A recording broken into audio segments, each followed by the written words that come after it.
जब तक कि पति का प्राण नहीं वापस किया जाता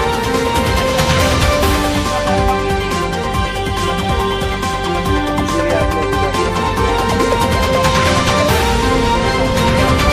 विवाह कर लेना उसी तरह सबको हो। लेकिन आप लोग क्या सब करते हैं, मतलब पूजा करते हैं रोज सुबह से शाम तक?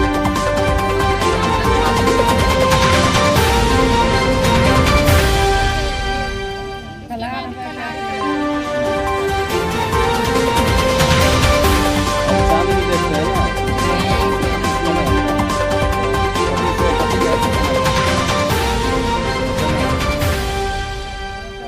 का होता है इसलिए आज चलिए ठीक।